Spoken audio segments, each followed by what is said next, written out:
So here's 5 qualities that that come to mind as I have been thinking on this. And they really embody a lot of what we're trying to do at France as well. So the first of those is stewardship, or a stewardship mentality among owners and leaders.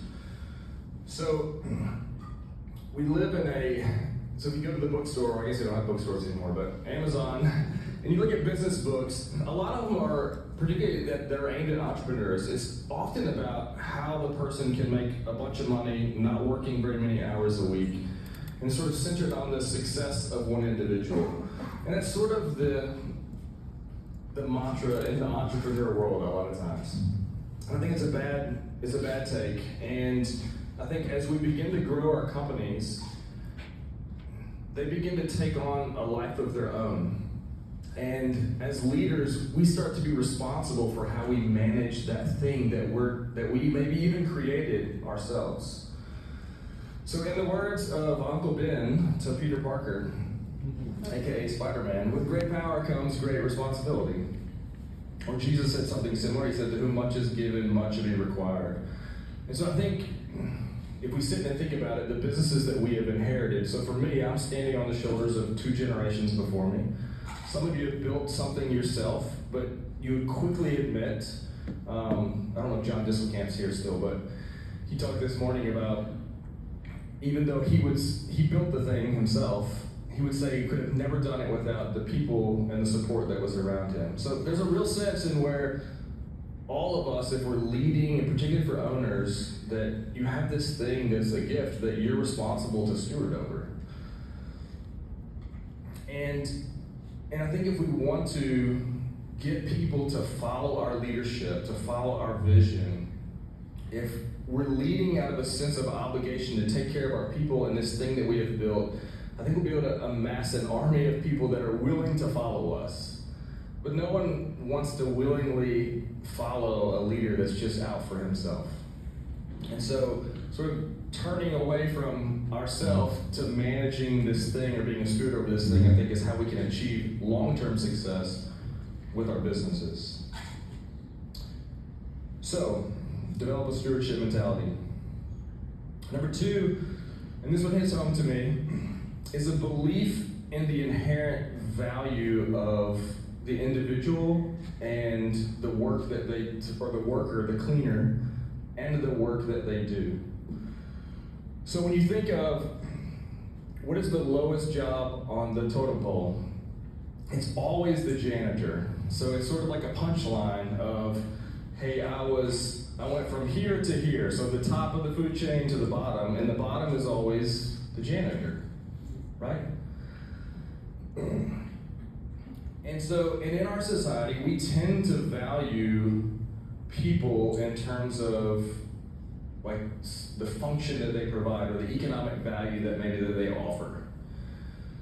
And while there is some level of truth to that in a business sense, there's also an inherent dignity and value that the individual has, and that is inherent in the work that they do.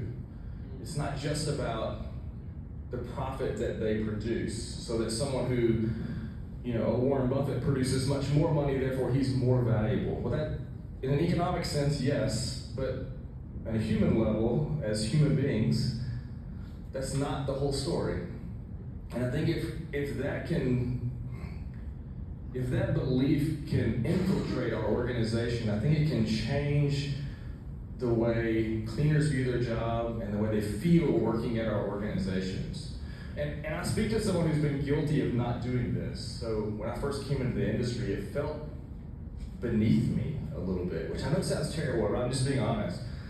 So I went to college, I got a degree in engineering, I worked for a construction development company, and stepping over into this, I just felt like, ooh, I don't know that I want to get my hands dirty into that. Like, it felt like I felt too good for it sometimes. And that's not where I want to hang out. That's not where I want to spend my career doing that.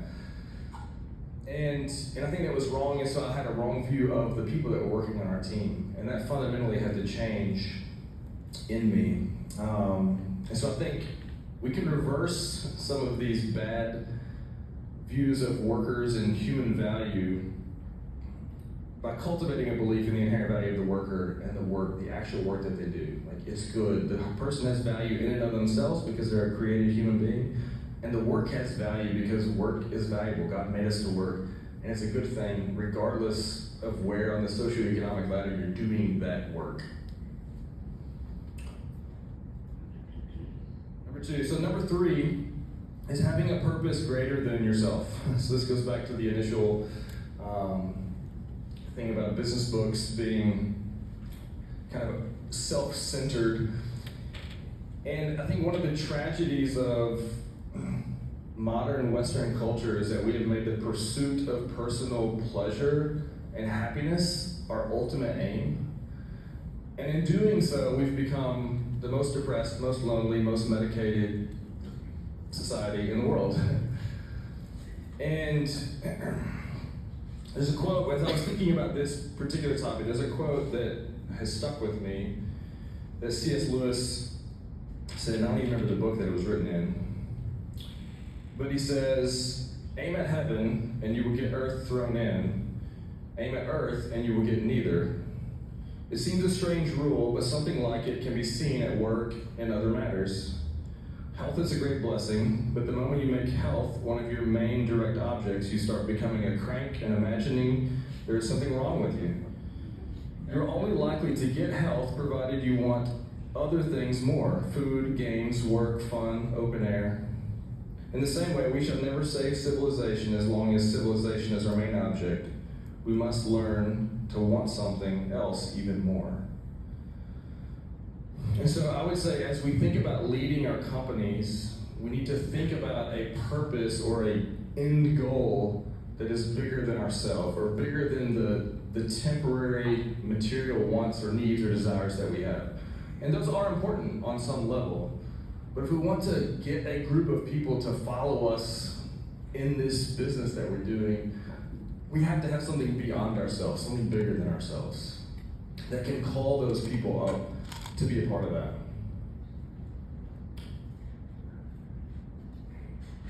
So slaves might work and die for the benefit of their master, but free men will only work for someone who's true and noble in a cause that they believe in, right? And we want to have a group of followers that choose to work for us, not have to be there just because they need a paycheck. Okay, number 4, and for those of you all that think I have my head in the clouds on the first 3, is I think we need to be excellent in our work. So I think in order for us to be successful as businesses, and I think we all know this fundamentally, is we have to be excellent at our craft. And particularly if we want people to buy into our mission and vision and the culture and the thing that we're trying to create, we also need to be really good at what we do. Otherwise we lose credibility.